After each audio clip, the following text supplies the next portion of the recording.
7h52, quartier libre. Alors Laurie, le thème de la chronique de Guy ce matin? Alors j'avais prévu pour lancer Guy de vous citer du Goethe. Finalement c'est du Anémone que je vais vous citer dans Le Père Noël est une ordure. Il y a un temps pour prendre ses aises et un temps pour prendre sur soi. Ce matin, Guy a pris sur lui puisqu'il nous propose un cours quasiment de droit constitutionnel. Bonjour Guy, merci pour ce souffle de culture politique. Oui, bonjour Guy.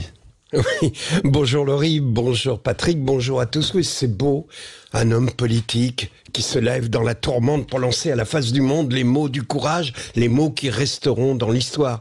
Et de la même façon qu'on se souvient de messieurs les Anglais, tirés les premiers de Maurice de Saxe à la bataille de Fontenoy, ou du Paris outragé, Paris brisé, Paris martyrisé de Gaulle à la Libération, les livres d'histoire garderont en mémoire ce ferme ta gueule lancé par le troisième personnage de l'État. Certes, cette phrase ne s'adresse pas aux dirigeants israéliens, palestiniens, russes ou ukrainiens, mais à Jean-Luc Mélenchon suite à des propos sur Elkreïev, mais elle témoigne malgré tout d'un héros qui dormait sous un notable. L'archer, c'est-il l'espiègle obèse? C'est une surprise. Car vous vous souvenez du film Le Père Tranquille, où un homme banal, effacé, consensuel, était en réalité un résistant courageux? Eh bien, Gérard Larcher, c'est le Père Tranquille de la politique française, qui cache l'étoffe du héros derrière des convenances, qui cache un cœur qui bat derrière un gros ventre. Il est de la graine des Duguesclin, des chevaliers Bayard. Ça s'est passé à RTL l'autre matin. Au début, ça partait bien. Larcher répondait avec les phrases convenues au vocabulaire sénatorial du genre « On peut se poser la question de savoir si Mélenchon est encore inclus dans l'arc républicain ». Mais on a vu soudain son visage s'empourprer et la colère l'envahir. Et c'est comme possédé qu'il a prononcé ces mots terribles à l'encontre de Mélenchon « Ferme ta gueule ». Et là, on se demande, que s'est-il passé? Pourquoi cette soudaine montée de violence? Eh bien, tout simplement en raison de l'absence de rab de viennoiserie dans le studio de RTL, où après avoir consommé 8 croissants, quand Gérard Larcher a tendu le bras pour saisir une viennoiserie en pilotage automatique, sa main a happé le vide. On peut à ce propos se demander pour quelle raison RTL n'avait pas prévu les viennoiseries en nombre pour Larcher, alors que lorsque Jean-Luc Mélenchon est venu, il avait eu droit, lui, à du rab de croissant. Voilà, vous comprenez mieux maintenant les raisons justifiées de cette explosion de colère. Non, sérieusement, cette sortie de Larcher est plus sérieuse qu'il n'y paraît, car elle est le symbole de la décadence du Sénat.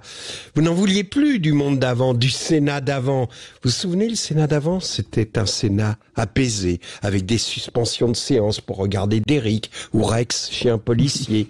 Les séances des questions au gouvernement au Sénat, qui étaient diffusées par France 3 le jeudi, le cadreur commençait par filmer l'ensemble des sénateurs dans un long plan panoramique. Et là, on était glacé d'effroi. Ça ressemblait à un best-of des publicités gériatriques de l'après-midi sur France Télé. En un seul plan, on avait tout. La colle à dentier Polydent, les couches confiance, même la convention obsèque de Norwich Union. Les choses ont changé. Depuis que l'ami du sénateur Guerriot leur donne de la poudre de perlimpinpin, les questions au Sénat ressemblent à une pub pour Nike. Larcher monte en courant les marches qui mènent à son fauteuil de président, à peine assis. Il dit « Allez les enfants, l'ordre du jour, vite, vite !» Il renifle, se frotte nerveusement la base du nez, puis aspire bruyamment, comme s'il avait une sorte de sinusite, et dit « Avant de commencer la séance, je vous demande quelques secondes de silence pour un moment d'émotion. » Là, avant, tout le monde se levait pour rendre hommage à un sénateur de Villeneuve-sur-Lot décédé. Mais ça, c'était avant. Aujourd'hui, quand Larcher demande une minute de silence, c'est pour exhaler un paix de conducteurs de camions pop. Oui, d'accord, on voit, hein. Voilà, je cherchais le pays, mais j'ai pas envie de me fâcher sur le plan diplomatique. Bref, Larcher aujourd'hui semble tellement dynamique au sénateur que certains le surnomment Speedy Gonzalez ou même Bibi et le Coyote. Enfin bref, je vais arrêter là parce qu'on va être encore dépassé par le temps. Voici la chanson de fin de chronique. J'ai hésité à vous mettre Sounds of Silence, mais Patrick, vous avez insisté pour qu'on diffuse cette chanson-là.